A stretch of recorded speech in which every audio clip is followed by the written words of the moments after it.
नमस्कार दोस्तों 22 अप्रैल को जब पहलगाम की वादियों में लोग आनंद से छुट्टियां बिता रहे थे, तभी दोपहर के करीब 2:45 पर 4 आतंकवादियों ने मासूम पर्यटकों पर अंधाधुंध गोलियां चलाई। एक सोची समझी साजिश के तहत धर्म पूछकर मासूमों पर गोलियां चलाई गई थी। इन आतंकवादियों का मकसद जम्मू कश्मीर के फलते फूलते टूरिज्म और भारत की एकता पर चोट पहुंचाना था। लेकिन ये आतंकवादी शायद भूल गए थे, भारत की एकता की जड़ें उनके मंसूबों से कहीं ज़्यादा गहरी है। इस आतंकवादी हमले के बाद सेना और सरकार पर ठोस कार्रवाई करने का दबाव था, और हो भी क्यों ना।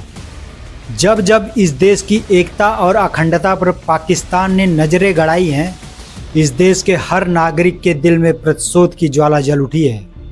इस हमले की जिम्मेदारी तुरंत द रेजिस्टेंट फ्रंट यानी TRF ने ली थी, जो एक पाकिस्तान समर्थित लश्कर-ए-तैयबा का प्रॉक्सी माना जाता है।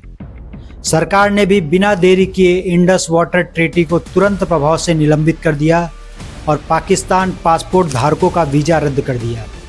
सरकार ने सेना को खुली छूट दी।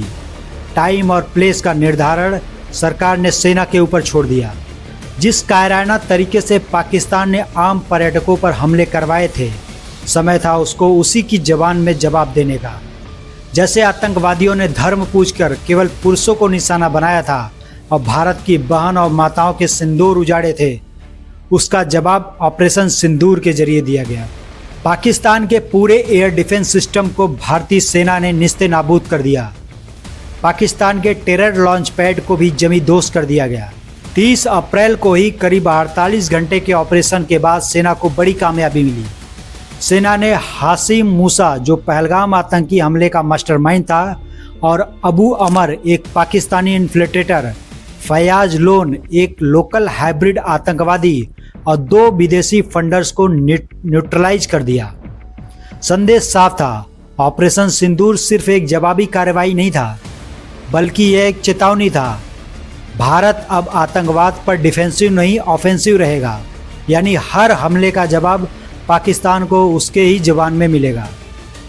पाकिस्तान को यह एहसास हो चला था, अगर भारत कुछ और दिन यह ऑपरेशन सिंदूर यूं ही जारी रखता है तो पाकिस्तान को जमींदोज होने में ज़्यादा टाइम नहीं लगेगा।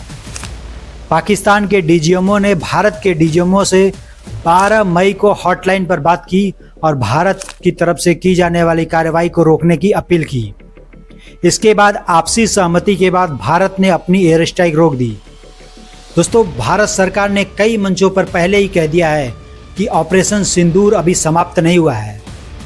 भारत का मकसद सिर्फ पाकिस्तान को सबक सिखाना नहीं था, बल्कि उसके आतंकी मॉड्यूल को निस्ते-नाबूद करना था। इसी की एक बानगी 28 जुलाई को ऑपरेशन महादेव के तौर पर देखी गई। ऑपरेशन महादेव का मकसद पहलगाम आतंकी हमले के मास्टरमाइंड और अन्य आतंकियों को ढूंढना और उनको सीधे स्वर्ग पहुंचाना था। यह अभियान भारतीय सेना के चिनार कोर, जम्मू पुलिस और CRPF की संयुक्त प्रयास से चलाया गया। करीब 2 दिन की गहन तलाशी के बाद 28 जुलाई को सुबह 3 आतंकवादियों को सेना ने मुठभेड़ में मार गिराया। सुलेमान शाह, जिस पर लगभग 20 लाख का इनाम घोषित था, उसे इस ऑपरेशन में मार गिराया गया। अन्य 2 आतंकवादी अबू हमजा, यासिर, इन दोनों को भी न्यूट्रलाइज कर दिया गया। ये दोनों पहलगाम हमले से संबंधित थे।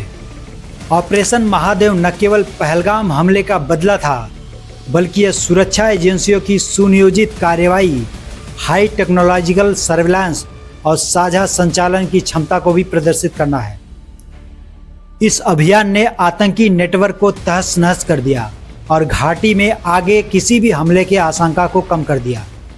दोस्तों, ऑपरेशन सिंदूर पाकिस्तान के लिए तो केवल एक इंट्रो था।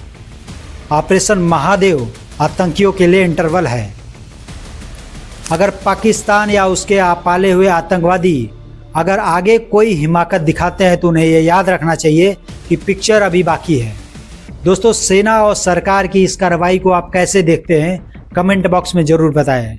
वीडियो को लाइक करें और चैनल को सब्सक्राइब करें। धन्यवाद।